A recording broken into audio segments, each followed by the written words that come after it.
Hutchison. I'm a year and a half into my PhD here. And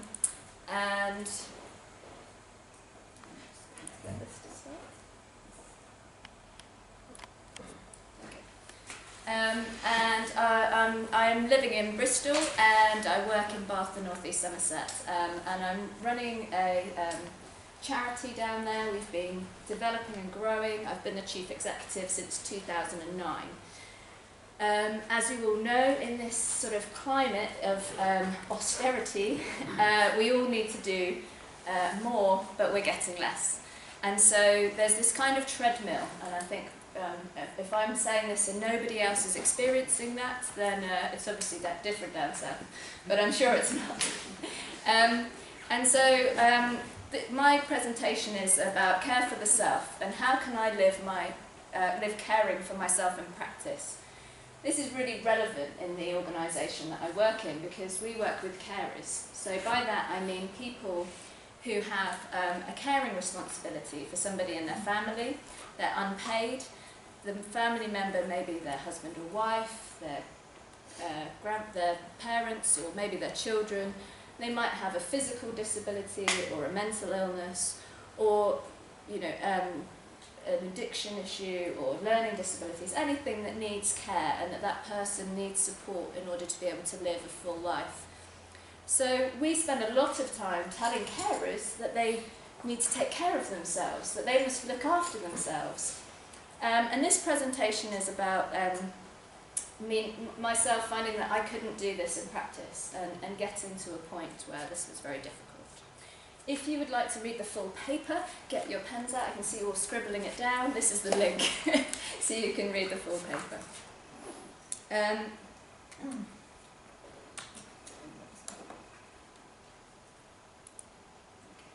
So I'm using a living theory methodology. For those of you that are unfamiliar with it, I'm just going to go through really quickly the principles of living theory. It takes its roots from action research, so it's about improving practice, but it has some specific elements to it. It has the idea that it's an ethically driven and personal responsibility. It's a self-study, so you start with yourself and you take this ethical responsibility for your research. A critical area of it that perhaps defines it from other forms of research is that it's a values-based methodology. So you take your values and you, as they emerge in practice and from your life, and you can identify those main and key values that drive you and give you the motivation and the inspiration to keep your work going. You use these to create living standards of judgment. I'm not quite going round the circle here. And what I mean by that is that instead of being something that somebody else, perhaps you're using a methodology that says you need to do this, this and this, and is it working, you're actually setting your own values and saying, am I living these? And then you research against whether or not you're living your values in practice. And then sometimes you find you are, and sometimes you find you're not, and this is where the improvement of practice comes, because we're all trying to get closer, when you're using a living theory methodology, to actually living your values in practice. And I'll look at this in this paper because I'm talking about care all the time to people, and I'm saying to look after yourself and whether or not I'm really achieving that. There's something called a methodological inventiveness, which for those of you who don't know, that's Dad's and Hart's idea, and looking at the idea that you can take lots of different methodologies and really identify the key areas of those that fit with the research. So for me, I'm using a narrative research, I'm using autoethnography, really interested about learning about ethnography this week and really thinking how that fits in an action research kind of model.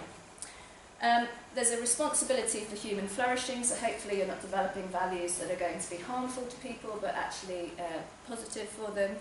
And it's about extending that learning. Obviously there's a lot of learning for yourself if you're doing self-study. Hopefully it's very difficult not to learn. But it's also about how do you take that learning that you're gaining and not just use it for an egotistical and narcissistic, aren't I wonderful, let's keep going, and, I'm doing everything right or wrong, but just focusing on the self, but actually taking that out to the other. How can I improve use this improvement to make things better for others and help their learning, and also the social formations. I'm really interested in this idea that we're all on this treadmill, we're all working, you know, in this austerity era, and actually it's harmful for us. How can we actually take some learning from what I found in this research and use it? So there's a quick run through. So the values that I'm working as, it's my standards of judgment, are love, hope, justice and participation. For this paper, I'm really focusing on the love and the hope, because I think we often think about love for the other, and with self-care you have to have some love for yourself, otherwise you're not going to look after yourself. And you have to have some hope that actually you're not going to destroy yourself in your work, but that you're actually going to be able to do what you want to do and stay well. So just to define those, because love, the English language is not very defining for love. You can love your phone or you can love your partner. You love them in different ways, I really hope. And so I'm referring to a love that's not romantic or sentimental, but is a powerful force of compassion and action. And I think this is really important, that there's some action in there, to improve another's life for the better. Now this is my definition that I came up in 2013. This paper is really identifying that it's not enough to have love for the other, because how can you love somebody else if you have no love for yourself, and therefore are destroying yourself in what you're doing? So this takes it a step further, this paper.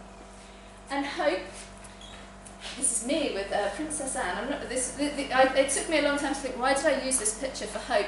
And it was about the fact that actually carers are meeting a princess. And I think, you know, because of my definition, which is not merely wishful thinking, but an active ability to hold space open and assess better possibilities, I kind of thought, well, maybe meeting a princess was something that would only seem like a wish, not for everybody, but for some people.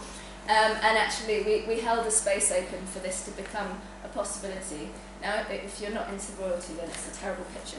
But anyway, there we go. But the definition holds true. So, throughout this paper, I was really exploring this idea. How am I trying to do my work when I'm really struggling? And I have a research group that meets every Sunday and really helps to hold me to account. And as with a lot of self-studies, there's a lot of criticisms about how can you find validity in this. You know, you can claim whatever you want because you're looking at yourself.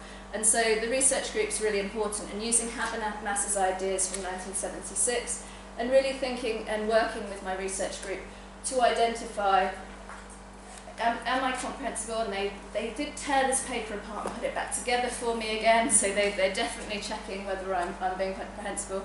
Must say thank you to my colleague here, Pete, who also tore it apart and put it back together again for me. It was very helpful, just to help me get, you know, does it make sense?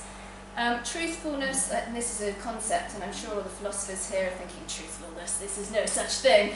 But it's really just trying to get to what is your truth, and are you being honest, I suppose, is perhaps a better term. Rightness, again, is perhaps, it's more about, is it right in the context? Are you taking into account the social, the political, the historical setting that you're in, and is it right for where you are? And the authenticity, is it me, or am I being, am I acting in a way that's not, or I'm saying things that aren't really myself, and I'm trying to be something else? And hopefully, if we can get all of those, you know, and get those weighted down, then we'll knock out the not being objective, and what we'll try and do is, even though it's values-based, we'll be able to make sure that those values are based in some of these other areas, and they're not just plucked from nowhere, but they actually have a valid base. So, as I say, my role as Chief Executive is one where it's very busy. Any leadership, and we're here in an enterprise and research context, so I'm sure leadership is not new to you, but you're trying to keep all the balls in the air. There's all sorts of things that you're responsible for, and it's very easy. You could work, if you wanted to, from 5 in the morning to, you know, midnight, and you still would never get all the work done. But you know, so these roles are quite extensive, and I'm not suggesting that my charity is the biggest charity in the world or that it's special in any way, but I think we all know that feeling. There's always more work to be done than we can fit into the day. So what I was finding is that as I worked harder and harder, and as we had issues, as we had issues in the organisation, burnout was coming and my self-care was going down. And I felt to the point where I really couldn't see a way out unless I left. I didn't really want to leave. So I had this dilemma. I'm having this burnout, I'm not being able to look after myself. And so what I ended up going for was negotiating a career break. What a great idea. So the thing is, in the negotiation, there was a lot of work that needed to be done to make sure the charity was okay. So my Deputy Chief Executive took over, and you can watch this video in the paper, because what it showed is I had a lot of trust, and he had a lot of trust in me to enable me to leave and make sure the charity was safe.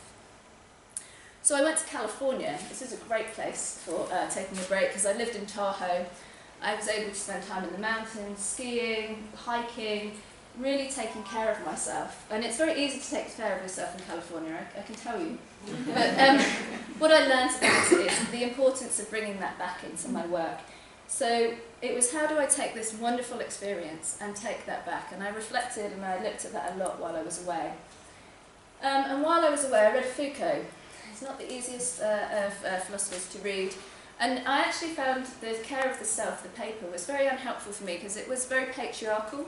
It talked about from a male perspective. I found this difficult as a 21st century woman.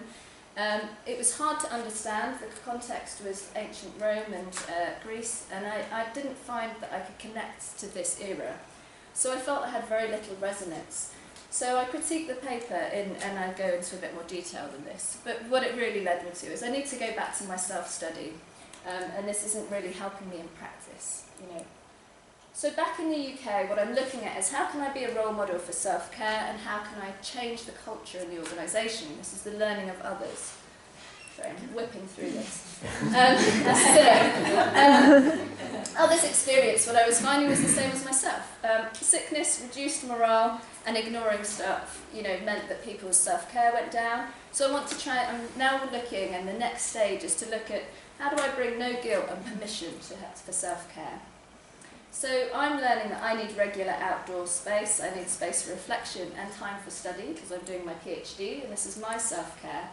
So I need to advocate for an investment in self-care. I'm the Chief Executive, it's pretty easy for me to advocate for that.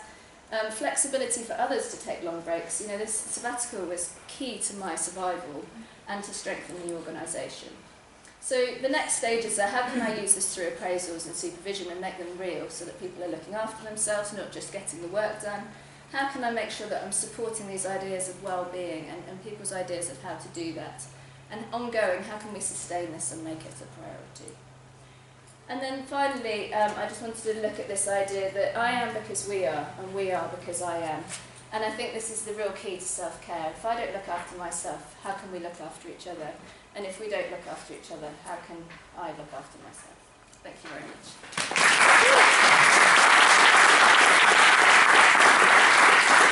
Running out of battery. Hello. There might be some questions.